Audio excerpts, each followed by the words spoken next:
서울대학교의 고고학과, 요새는 이름이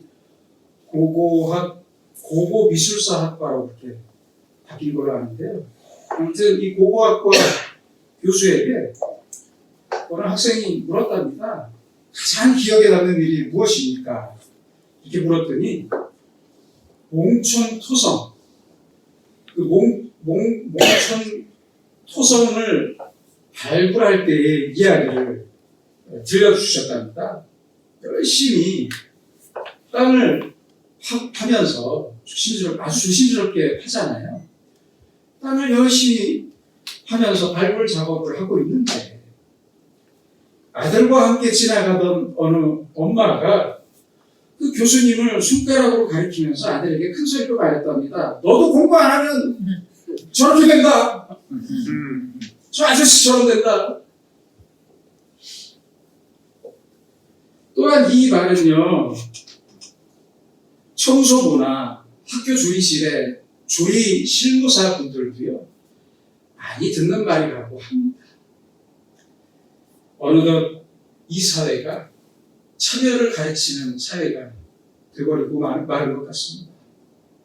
사람의 그 소중한 가치를 보지 못하고 겉모습만으로 사람을 평가했던 이 어느 엄마처럼 상대적인 가치를 더 중요하게 생각하는 사람들이 세상에는 참 많은 것 같습니다. 상대 가치는요, 쉽게 말해서 내가 좋아할 수도 있고 내가 좋아하지 않을 수도 있는 가치입니다. 그러나 절대 가치는 나의 생존을 위해 절대적으로 필요한 것이기 때문에 나의 평가를 떠나 사람들의 좋다 나쁘다 이런 평가를 떠나서 존재하는 아주 대단히 중요한 가치를 말합니다. 그래서 이 절대적인 가치를 상실한다는 것은 곧 내 생명을 끝내버리는 것과 같습니다. 내 생명이 끝나버리는 것과도 같습니다. 또한 희소 가치도 있습니다. 많은 사람들이 원하고 아주 귀하게 여기는 것은요, 보면은 대부분 희소하다는 특징이 있습니다. 누구나 쉽게 가질 수 없는 그러한 가치의 희소성 때문에 사람들은 서로 갈등하고 다투고 전쟁을 벌이기도 하는 것입니다. 생각해 보세요. 금이나 다이아몬드 같은, 우리 어머님들 좋아하시는 금이나 다이아몬드 같은 것들이 돌멩이들처럼 길가에 흔하게 널려 있다면 그것을 누가 이렇게 비싼 값을 주고 사겠습니까? 그 가치는 폭락해버리고 마는 것입니다. 인구도 한번 생각해 봅시다. 1800년대 초반에는요, 전 세계 인구가 10억 명이었습니다. 10억 명. 지금은 몇 명인 줄 아십니까? 80억 명입니다. 80억 명. 그래서 그럴까요? 인간의 가치가 폭락한 것 같습니다. 또한 인공지능과 로봇 등 디지털 기술로 대변되는 4차 산업혁명을 바로 코앞에 둔 지금 사람들은 인간 가치의 하락을 아주 많이 걱정하고 있습니다. 2017년, 벌써 6년 전이네요. 2017년 우리나라의 시장 조사 업체인 엠브레인 트렌드 모니터에서요, 성인 남녀들을 대상으로 4차 산업혁명에 대한 인식조사를 했는데요. 사람들이 가장 염려하는 것은 무엇이겠습니까? 가장 염려하는 게요, 첫 번째가 일자리 감소였습니다. 그렇죠? 그렇습니다. 벌써 자율주행 자동차가 나오면 택시 기사라는 직업이 없어질 판이에요. 그렇잖아요. 그리고 7% 적게 답변한 두 번째 걱정거리가 무엇이었냐면요. 인간 가치의 하락이었어요. 대부분의 사람들이 비슷하게 생각하는 것 같습니다. 그러나 예수님의 말씀을 한번 들어봅시다. 사람이 만일 온 천하를 얻고도 제 목숨을 잃으면 무엇이 유익하리? 바로 이 말씀이요. 여러분들 잘 아시는 온 천하보다 한 영혼이 중요하다는 말씀의 근거예요. 그분입니까? 공중의 새를 보라. 너희 하늘 아버지께서 기르시나니 너희는 이것보다 귀하지 아니하냐? 이렇게 예수님께서는요, 공중의 새보다 들에 아주 아름답게 핀 백합화보다 온 천하보다 사람이 더 귀한, 더 가치 있는 존재라고 그렇게 말씀하셨습니다. 다시 말하면요, 인간은 상대적인 가치에 놓여있는 그렇게 평가받는 존재가 아니라 절대적인 가치를 지닌 가장 귀한 존재라는 말씀입니다. 그렇다면 또 한 가지를 더 생각해 봅시다. 그렇다면 우리가 믿는 신앙이라는 것은 무엇입니까? 신앙은요, 하나님과 인간과의 관계 안에 존재하는 절대적인 가치를 발견하는 행위입니다. 잊지 마십시오. 하나님과 나 사이에 존재하는 그 절대적인 가치를 발견하는 것이 바로 신앙. 나 자신뿐만 아니라 나의 배우자와 가족, 그리고 내 친구들과 동료들, 내가 만나는 모든 사람들로부터 절대적인 가치를 발견하는 것이 바로 신앙입니다. 사람의 소유와 능력, 외모나 건강, 지식과 기술은요, 세상이 인간을 판단하는 기준입니다. 그런데 왜 그리스도인들이 이러한 기준을 쫓아서 사람을 평가하고 사는 것입니까? 안타깝습니다. 대단히 잘못된 것입니다. 그리스도인이 보는 사람의 가치는 그 사람 속에 있는 하나님의 형상. 그래서 우리는 이 절대적인 가치인 하나님의 형상이 내 속에 살아있는지, 얼마나 깨끗하게 잘 보존되어 있는지, 내가 얼마나 예수님을 닮아 있는지, 이것을 가치의 기준으로 삼고 살아야 합니다. 이렇게 하나님의 형상을 발견할 때 우리는 삶의 큰 보람을 얻게 되는 것입니다. 또한 이 삶의 보람은요, 크게 세 가지의 측면에서 시작하게 됩니다. 첫째는 하나님의 소명입니다. 하나님의 부르심입니다. 하나님께서 나를 필요로 하신다. 지금 하나님께서 나를 부르셨다. 바로 이것을 알고 느끼고 믿는 사람은 신앙에 아주 큰 보람을 가질 수가 있습니다. 얻을 수가 있습니다. 이 사람은 십자가를 볼 때마다 분명히 이러한 예수님의 목소리를 들을 수가 있습니다. 내가 너를 살리기 위해 죽었다. 나의 죽음으로 너의 목숨을 샀다. 이렇게 십자가에 담긴 나의 절대적인 가치를 발견할 수 있습니다.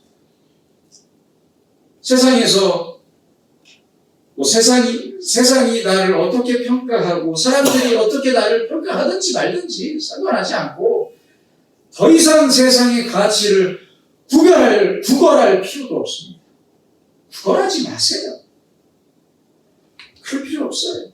하나님께서 지금 나를 부르셨고 하나님께서 지금 나를 필요로 하신다는데 대체 무엇이 문제입니까? 내 실패도 내 병도 내 가난도 이제는 문제가 되지 않습니다. 하나님께서 이 사실이 그래서 우리의 큰 보람과 행복이 되는 것입니다. 둘째는 자기의 소명입니다. 좀 뜬금없는 것 같지요? 자기의 소명이 있어야 합니다. 하나님이 나를 부르셨다는 소명을 가진 사람들은 이제 자기 자신을 소명하게 됩니다. 자기 자신을 찾게 됩니다. 부르게 됩니다. 하나님의 소명의식이 없을 때는 누구를 만나거나 무슨 일을 해도 보람이 없어요. 재미가 없어요. 그렇잖아요. 내가 왜 이렇게 힘들게 일해야 하는지 의미가 없어요. 아이고, 어떤 엄마들은 그러잖아요. 내가 너 같은 놈을 위해서 뭐하러 밥을 해 먹이는지 모르겠다. 남편이나 자식들한테 그런 말 할 때도 있잖아요. 그래서 집에서나 직장에서 무기력하게 살았지만 아닙니다. 이제는 내가 나를 필요로 하게 됩니다. 내 양심이 나를 부르고 나의 반성과 회개의 목소리가 나를 깨우게 됩니다. 나의 진실과 나의 믿음이 나를 부릅니다. 이런 나의 목소리가 나의 보람이 되는 것입니다. 셋째는 이웃의 소명입니다. 내 가족과 친구들과 동료들과 나의 이웃이 내 가족뿐만 아니라 나의 이웃이 나를 부릅니다. 내가 필요하다고 합니다. 또한 교회와 사회가 나를 필요로 합니다. 여러분은 내 가족과 이웃에게 꼭 필요한 존재로 살아가고 계십니까? 아니면 필요 없는 존재로 살아가고 계십니까? 이웃의 부름에서 우리는 분명히 보람을 시작하게 됩니다. 오늘의 성경은 바로 이러한 세 가지의 부름을 하나의 단어로 압축해서 표현하고 있습니다. 그것은 바로 그릇입니다. 그릇입니다. 그릇의 가치는 금그릇이냐, 은그릇이냐, 나무그릇이냐, 질그릇이냐로 결정되는 게 아니라, 그런 게 아니에요. 그런 게 아니라, 오직 주인의 쓰심에 합당하냐, 그것으로 결정됩니다. 그릇의 주인이 인정하는 절대적이고 결정적인 가치를 말하는 거죠. 그래서 그릇의 가치는 그 그릇의 재료나 크기나 모양이 아니라, 색깔이 아니라 그릇의 주인이 무엇을 담느냐에 달려 있습니다. 주방에서 요리할 때는 여러 가지의 그릇이 필요하죠. 그렇죠? 필요합니다. 큰 그릇도 있어야 하고 작은 종지도 있어야 해요. 똑같이 사람을 한번 생각해 봅시다. 사람도요, 여러 종류와 다양한 분야의 사람들이 필요합니다. 남자와 여자가 있고, 노인과 젊은이가 있고, 의사가 있으면 병자가 있고, 사장이 있으면 노동자도 있어야 합니다. 그렇지 않습니까? 사회적으로 모두가 다 필요한 사람들입니다. 몇 년 전에요, 비정상회담이라는 TV 프로그램을 봤습니다. 여러분들도 아시는 분은 아실 것 같은데, 이 TV 프로그램에 여배우인 정소민 씨가 출연했는데요. 어린 시절에 가정통신문에 부모님이 생각하는 아이의 장래 희망을 쓰는 칸에 그 어머니가 이렇게 적으셨답니다.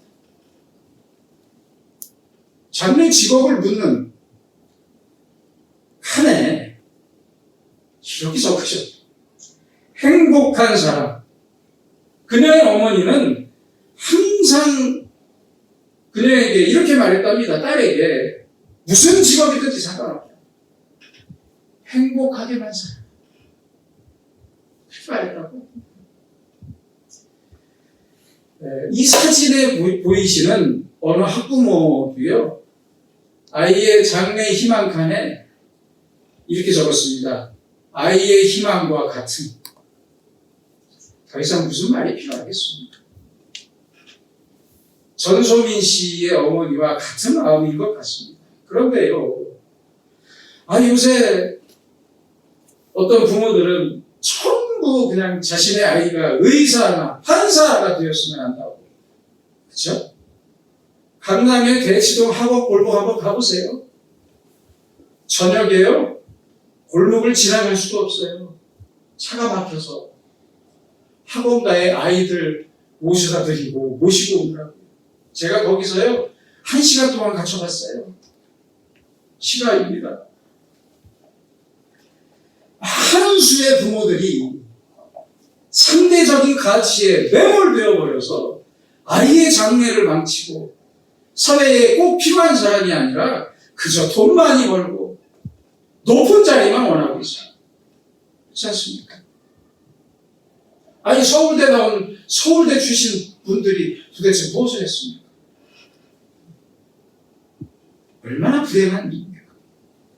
그리스도인은 하나님의 형상이라는 이 절대적인 가치를 기준으로 하고 살아야지 돈이나 지위나 명예 같은 세상의 상대적인 가치를 우선시하고 그것으로 남을 평가하고 평가받을 수는 없는 것입니다.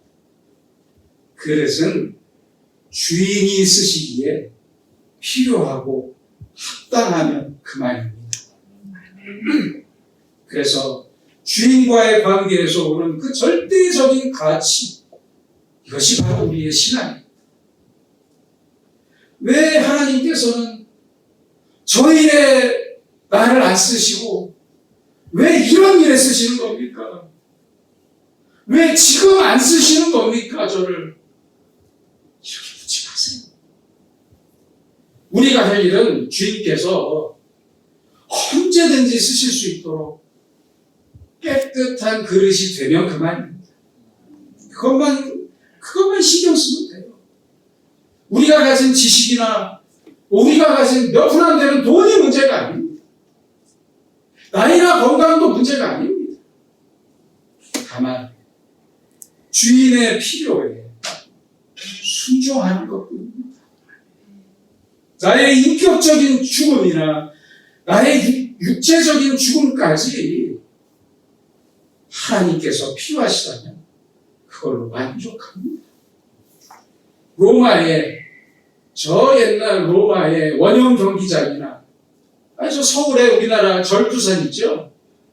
절두산에서 왜 그렇게 많은 그리스도인이 순교했냐고요? 묻지 마세요. 묻지 마세요. 모두가 하나님 역사에 필요했기 때문입니다. 여러분, 우리가 지금까지 살아온, 내가 지금까지 살아온 그 모든 우리의 과거의 그 모든 많은 날들을 다시 한번 생각해 보세요. 지금 다시 한번 생각해 보세요. 그 모든 일들이 하나님에게 꼭 필요한 일이었다고 그렇게 생각할 수는 없는 것입니다. 나에게 필요한 날들이었다는 고백 이전에, 그 전에 하나님에게 필요했다고 그렇게 생각할 수는 없는 것입니다. 이제 우리에게 중요한 것은 주인에게 꼭 필요한 그릇이 되는 것입니다. 그렇다면 어떻게 해야 필요한 그릇이 될 수 있는 것입니까? 주방을 생각해 보세요. 다시. 제가 왜 이렇게 2번씩이나 주방을 들먹이냐면요. 제가 요리를 좋아해요. 요새 요리하는 게 너무 재밌어요. 요새 칼을 갈려고 수도를 샀는데 못 갈아서 와이프한테 너무 미안합니다. 주방을 생각해 보세요. 아까도 말씀드렸다시피 요리할 때는 많은 그릇이 필요하잖아요. 그렇죠? 그런데 중요한 것은요, 설거지가 된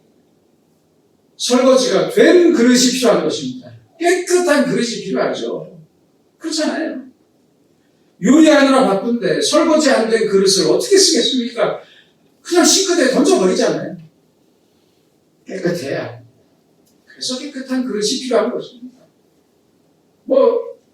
금으로 만든 아무리 비싼 그릇이면 뭐합니까? 더럽다면 사용할 수가 없어요.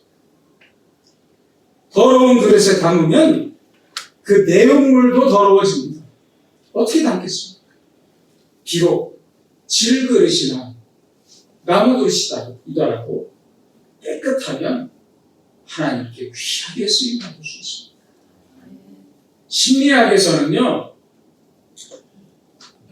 심리학에서는 사람의 마음을 더럽히는 5가지가 있다고 하는데요. 첫째는 질투고요. 둘째는 소유욕입니다. 셋째는 강한 욕망이고요. 넷째는 자존심이고 다섯째는 복수심이랍니다. 복수심. 여러분은 이 5가지 중에 몇 가지가 걸리십니까? 이런 마음을 하나도 남김없이 다 버려야 그래야 깨끗한 그릇이 될 수 있어요. 어떤 사회학자는요, 현대인의 잘못된 심리 상태를 이렇게 꼬집기도 했습니다. 현대인은 자기 세계관이 아닌 타인에 의한 세계관으로 산다. 그렇습니다. 한번 생각해 봅시다. 옷을 입더라도 다른 사람의 눈이 신경 쓰여요. 집은 남편처럼 30평 이상은 돼야겠대요. 차도 그랜저 이상은 돼야 된대요. 왜? 남의 눈이 보이니까. 남들 신경 쓰느라. 자기 선택의 옳고 그름을 자기 형편이 아닌 타인의 모습과 타인의 평가에 맞추기를 원하고 살아갑니다. 그래서 어떤 아내는요, 남편이 불만인데 그 이유가 이래요. 친구가 잘 사는 걸 보니까 남편이 싫어졌대요. 그렇게 불평하기도 한다고 하는데요. 잘 사는 친구를 기준으로 남편을 평가하는 거예요. 이렇게 타인에 의한 세계관에 갇힌 사람은 그 상대적인 박탈감과 불평과 불만과 절망으로 더러운 그릇이 되고 맙니다. 또한 깨끗한 그릇은요, 온전한 그릇이라는 의미도 있습니다. 깨지거나 이빨이 나가거나 깨지거나 구멍 뚫린 그릇은 사용할 수가 없잖아요. 어떻게 사용하겠습니까? 버려야죠. 그러므로 우리는 하나님과의 관계 안에서 진실과 믿음과 신앙으로 먼저 청결하고 깨끗한 그릇이 되어야 하고 깨지지 않는 온전한 그릇으로 살아야 합니다. 주위를 보세요. 깨지고 구멍 뚫린 인격이 얼마나 많습니까? 참 많아요. 교회에서도 그래요. 예배 드리고 목사님의 설교를 들을 때는 아멘 아멘 외치지만 주차장에서 싸우더라고요. 주차장에서. 부부가 많이 봤습니다. 제가 예전에 수만교회 다닐 때 많이 봤어요. 이런 인격에 무엇을 기대할 수 있다는 말입니까? 기대할 게 없어요. 하나님은 언제나 깨끗하고 청결한 그릇, 인내와 순종으로 빛나는 그런 그릇을 찾고 계십니다. 영어로요, 키스라는 약자가 있습니다. 예, 여러분도 잘 아시는 입맞춤의 키스입니다. 이것을 약자로 쓸 때가 있는데요. Keep it simple, stupid. 이 바보야. 간단히 살아라, 간단히. 그 뜻이에요. 여러분, 실패하셨습니까? 간단하게 생각하세요. 복잡하게 생각하지 마세요. 하나님은 나의 실패를 통해서 내 삶의 환경을 깨끗이 정리해 주십니다. 실패했다면 이제 버릴 것은 버리시고 끊을 것은 끊으시고 자를 것은 자르세요. 제발. 스스로 내 삶의 주변 정리를 깨끗이 할 기회가 찾아온 것입니다. 그래야 주인의 쓰임을 받는 깨끗한 그릇이 될 수 있습니다.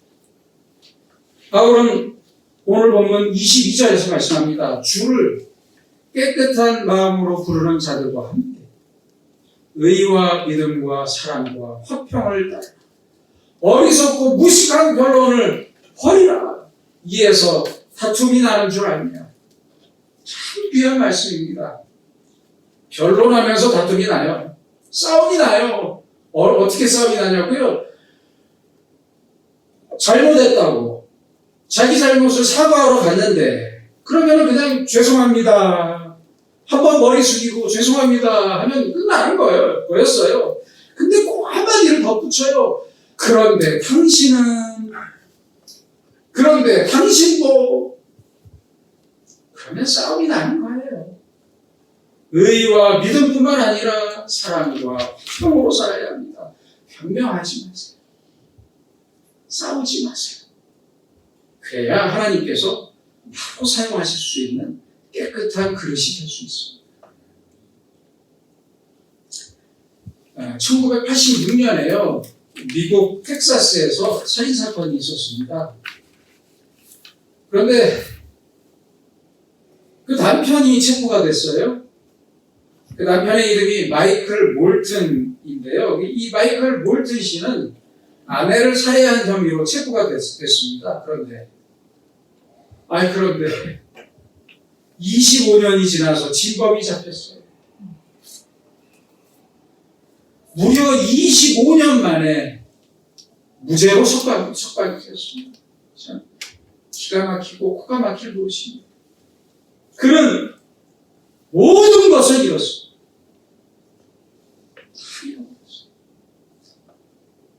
하지만 그는 그 25년 동안의 감옥 생활을 하면서 25년 동안의 감옥 생활을 통해서 하나님을 만났습니다.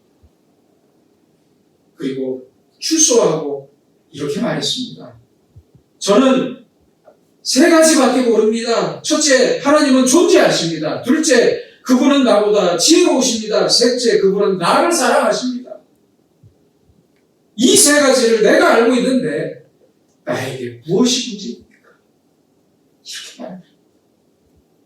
그렇습니다. 하나님께서 나를 사랑하신다는데 뭐가 문제입니까? 무슨 문제가 그렇게 많고 그런 문제들로 왜 내 그릇을 더럽혀야 하는 것입니까? 어느 집사님이요. 같은 교회의 다른 집사님이 급하게 돈을 좀 빌려달라고 했답니다. 그래서 돈을 빌려줬대요. 딱 일주일만 쓰고 갚겠다고 말을 하고 빌려갔는데 몇 달이 지나도록 안 갚더래요. 그래서 몇 달 동안 그 사람을 원망하고 고민하다가 집에 찾아갔대요. 연락도 안 하고 찾아갔대요. 근데요, 집에 가서 보니까 참 사는 모습이 처참하대요. 아이들과 함께 밥도 못 먹고 그러고 살고 있더랍니다. 아주 비참하게. 그래서 돈 빌려준 집사님, 제 돈 갚지 마세요. 절대 갚지 마세요. 이렇게 말하고 쌀 가방이하고 김치를 사주고 나왔는데요. 그렇게 쌀이랑 김치를 사주고 빚도 탕감해주고 나오니까 그렇게 마음이 시원할 수가 없더래요. 세상에.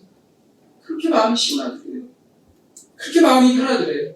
여러분, 의와 믿음뿐만 아니라 사도 바울이 오늘 뭐라고 말씀하십니까? 사랑과 화평이 있어야 깨끗할 수 있습니다. 나는 이토록 의롭게 살고 헌금도 이렇게 많이 하는데 왜 하나님께서 나를 쓰시지 않느냐고요? 왜 내가 쓰임받지 못하냐고요? 주위를 돌아보세요. 나 때문에 울고 있는 사람은 없는지 돌아보세요. 그리고 지금이라도 화평하게 살고 사랑을 베푸세요. 의와 사랑과 화평을 따라 변론하지 말고 변론을 버리라. 언제나 의와 믿음과 인내와 순종으로 살고 사랑을 베풀고 화평하면서 깨끗하게 삽시다. 그러면 하나님께서 나를 가장 아름답게, 가장 아름다운 때에 가장 아름답게 분명히 사용하실 것입니다. 바로 그때 우리는 큰 보람과 행복, 평안을 누릴 수 있습니다. 기도하시겠습니다. 복의 근원이 되시는 하나님 아버지, 더럽고 부끄럽고 변론하기 좋아하는 저희가 다시 깨끗할 수 있도록 기회를 주시니 감사합니다. 우리의 마음속에 있는 욕심과 불평이 우리를 더럽게 하고 우리의 상황도 불의와 불신앙으로 떼놓고 말았습니다. 이제 간절히 기도하오니 언제나 십자가의 엄청난 사랑을 기억하면서 의와 믿음과 사랑과 화평으로 살면서 하나님의 손에 쓰이는 깨끗한 그릇이 되고 모든 선한 일에 준비된 그릇이 되게 하셔서 매일매일 절대적인 가치를 발견하면서 보람과 행복으로 살아가는 주님의 사람들이 되게 하여 주시옵소서. 예수님의 이름으로 기도드립니다. 아멘.